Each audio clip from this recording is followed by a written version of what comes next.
आपको क्या लगता है कि लाइक इस टाइम पे करंट सिचुएशन जो CRS स्कोर की चल रही है, right, it's going way too much above like more than 500 as a CRS score, right? So as a student अगर कोई इंडिया से हमारा आ रहा है, ठीक है, या इंडिया नहीं होगा, साउथ एशिया से कोई भी लोग आ रहे हैं हमारे अपने, सो 12th के बाद आना वर्थ इट है, यस और नो? सो मेरे को लगता है कि अगर तो आप ये तीन से चार चीज़ें मैं बताऊंगा, अगर तो आप उन चीज़ों को एज अ ऑप्शन लेके चल सकोगे तो 12th के बाद आकर भी तुम्हारा PR हो सकती है जल्दी, अदरवाइज नहीं। सो सबसे पहली चीज़ होगी, अगर तो तुम यहाँ पे स्पेशली अगर आप ओंटारियो में आ रहे हो या ब्रिटिश कोलंबिया में आ रहे हो, सबसे पहली चीज़, अगर तुम्हें कोई एम्प्लॉयर ऐसा मिल जाए जो तुम्हें LMIA देने को रेडी हो, ठीक है, again that's a hypothetical situation. अब तुम्हें पता नहीं कि होगा वो या नहीं होगा। दूसरी बहुत ज़्यादा है, LMIA में बहुत ज़्यादा फ्रॉड्स है, लोगों को पता नहीं होता है कि LMIA एक्चुअल में है क्या। लोगों को इतना भी नहीं पता है और वो सिर्फ पैसे दे रहे हैं, बिकॉज इवेंचुअली वो पैसे देने पड़ते हैं उनको।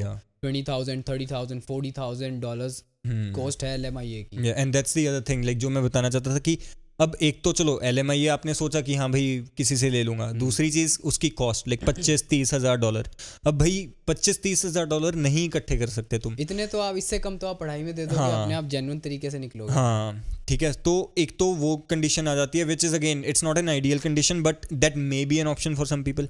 दूसरी ऑप्शन होती है PNP की। PNP में ऐसा होता है कि you have to find an employer जो आपको इनफ डॉक्यूमेंट्स वगैरह अवेल करवा दे, जो आप अपनी प्रोफाइल में लगा सको for to get the provincial PR पहले, फिर उसके बाद पूरी एक्सप्रेस एंट्री में जो हमारी PR लगती है।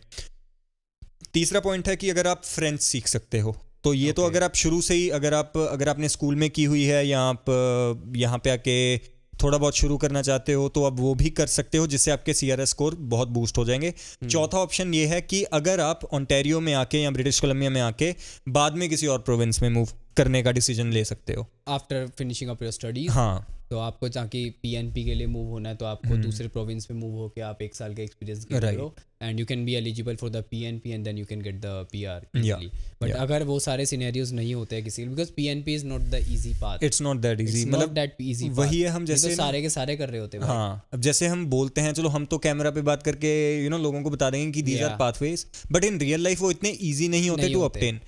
तो आइडियल सिचुएशन तो ये नहीं है कि if anyone is coming after 12th उनके लिए आइडियल सिचुएशन तो नहीं है, डेफिनेटली उनके लिए कंपैरेटिवली बहुत हार्ड है rather than the people those who are coming after graduation or getting the experience in India. Yeah. So भाई इन टोटल जब आप कॉलेज लाइफ आपकी स्टार्ट हो रखी थी प्री कोविड के टाइम पे, तो आपने टोटल में कितनी जॉब्स करी पार्ट टाइम?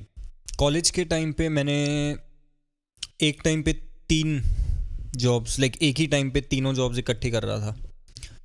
तीन जॉब्स एक साथ ही कर रहे थे कॉलेज लाइफ में? एक साथ ही कर रहा था, मैनेजेबल थी, लाइक ऐसा भी नहीं था कि बहुत दिमाग खराब हो रहा था, मैनेजेबल थी। सो एज इन की लाइक पहली जॉब की बात करता हूँ। पहली जॉब मुझे मिली थी 2 महीने के बाद। मैं जनवरी इनटेक में आया और मार्च में मुझे लाइक 2 मार्च में मुझे मिली अपनी पहली job which was fat bastard burrito, जो एक लाइक बरीटो लाइक जैसे म्यूचो बरीटो होता है यहाँ पे, वैसे ही एक दूसरा स्टोर था and I was working as a crew member. So basically burrito बनाना और लोगों को खिलाना, पे जो काम होते हैं, हाँ, और क्लीनिंग वगैरह, क्लोजिंग, ओपनिंग, वो सब काम था। So that was my first job. Okay. और साथ ही साथ लाइक वही काम कर रहा था और 1 महीने में I got my first on campus job, जो थी as a campus ambassador of Georgian college. Okay. Now this was my first job, जो कि बहुत इंटरेस्टिंग जॉब थी। इन दिस जॉब बेसिकली मुझे क्या करना होता था, I have to basically be in the middle of like college का एक मेन कैंपस होता है और वहाँ पे I have to set up a desk. जो पेरेंट्स होते हैं जो अपने बच्चों को कॉलेज में डालना चाहते हैं, वो क्या करते हैं कि दे बुक अ टूर या फिर a visit of the college, ठीक है। So they come in like group of 6 to 7 in each slot.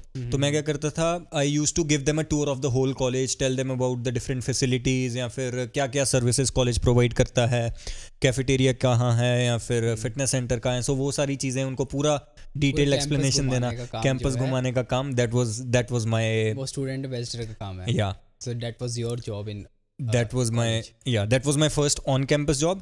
और उससे मेरे को इतनी ज़्यादा बात करने का तरीका आया with Canadians, how to talk to them and how to properly give respect and take respect वाला बात। So वो थी दूसरी जॉब। तीसरी जॉब थी इसी के महीने 2 महीने बाद और मुझे मिली थी job in Georgian college fitness centre, college के जिम में एज ऑन कैंपस, वो भी ऑन कैंपस थी. सो 2 ऑन कैंपस जॉब कर रहा था और एक थी मेरी ऑफ कैंपस. ओके. सो जो ये तीसरी वाली की जो मैं बात कर रहा हूँ वो that was the best job any student can have, working anywhere on campus. ठीक है, क्योंकि जिम में और जॉब इतनी आउटगोइंग थी कि डेफिनेटली उसमें लाइक क्लीनिंग के टास्क भी होते थे और फ्रंट डेस्क पे रहने के टास्क भी होते थे, लोगों को चेक इन करने के. बट वो इतनी आउटगोइंग थी कि while you are cleaning you get to meet a lot of friends. या फिर आप बहुत ऐसे लोगों से मिलते हो जो जिम में आ रहे हैं, that becomes your friends. So वो जो 2 जॉब्स थी जो मेरी ऑन कैंपस, उन्होंने मेरे को एक बहुत ही अच्छे वे में हेल्प किया to open up with different people. एक अलग तरीके का एक्सपोजर मिला आपको, आपकी पर्सनालिटी का ओपन अप करने के लिए. Definitely, right.